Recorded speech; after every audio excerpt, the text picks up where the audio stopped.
ဓာတ်ရှာလို့တွေးထွက်တဲ့အခါငုတ်ထိုးလို့တွေးထည့်တဲ့အခါမှာပေါ့နော်ကျွန်တော်တို့အဲ့ဒီရဲ့တွေးသိအောင်ဘယ်လိုလုပ်မလဲဆိုတော့ပေါ့နော်အဲ့တော့ကျွန်တော်တို့ဆေးတွေပါထည့်ကြ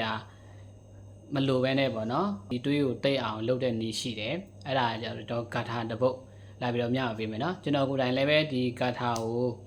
သုံးလာခဲ့တာဆိုရင်တော်တော်လေးကြာပြီပေါ့နော်တော်တော်လေးကြာကျွန်တော်ဘယ်သူမှမပြောပြပေးဘူးနော်ဘာကြောင့်ဆိုတော့ကျွန်တော်ကိုတင်ပေးတဲ့ဆရာကဘယ်သူမှမပြောပြပေးနဲ့ဆိုပြီးတော့ကျွန်တော်ပြောလို့ကျွန်တော်ဘယ်သူမှမပြောပြအောင်ဒီနေ့ဒီချိန်ထိတော်တော်ကြာပြီကျွန်တော်ဟိုလောက်ရှိသွားပြီ16နှစ်18နှစ်သားအရွယ်ကလေးကဒီကထာကျွန်တော်တက်တာပေါ့နော်ဒါပေမဲ့ကျွန်တော်ကိုဖြစ်ရင်လည်းကျွန်တော်မှုတ်တယ်တွေးသိအောင်မှုတ်တယ်ပေါ့နော်သူများဖြစ်ရင်လည်းကျွန်တော်မှုတ်ပေးတယ်ပေါ့နော်အဲ့လိုတွေးသိအောင်တွေးခဲသွားတာပေါ့တွေးခဲသွားတာပေါ့ဒါအဲ့လိုငုတ်ထိုးတဲ့အခါတို့ဓာတ်ရှာတဲ့အခါတို့အဲ့လိုဖြစ်လာတဲ့ခါကျရင်ကျွန်တော်တို့ကောက်ွယ်လို့ရတယ်ပေါ့ဗျာအဲ့ဒါကဘယ်လိုမျိုးမှုတ်ရလဲဆိုတော့အရင်ဆုံးအနေနဲ့ကျွန်တော်တို့ကအုံပေါ့နော်အုံအဲ့ဒါကဘာလဲဆိုတော့အားလုံးကရင်းနှီးပြီးသားပဲကျွန်တော်ဗုဒ္ဓဘာသာ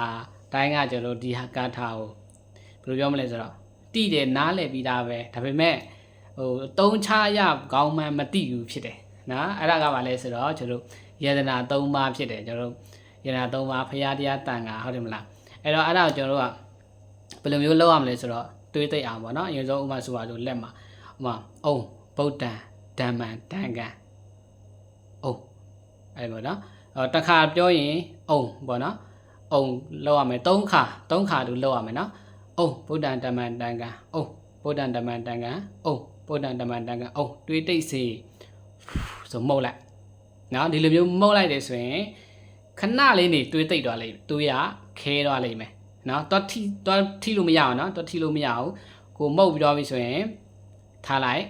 ဒါဆိုတွေးရသူ့လိုခဲသွားလိမ့်မယ်နော်အဲ့ဒါလေးလာပြီးတော့မျှပြီးတာပါကျွန်တော်တခါမှကျွန်တော်မမျှပြီးတိန်းထားရင်လည်းဘာမှမထူးပေါ့နော်အဲ့တော့ကျွန်တော်မျှပေးမယ်ဗီဒီယိုလေးလုပ်ပြီးတော့ပြောပြပေးမယ်ဆိုတော့ဆုံးဖြတ်ပြီးတော့လာပြီးပြောပြပေးတာဖြစ်ပါတယ်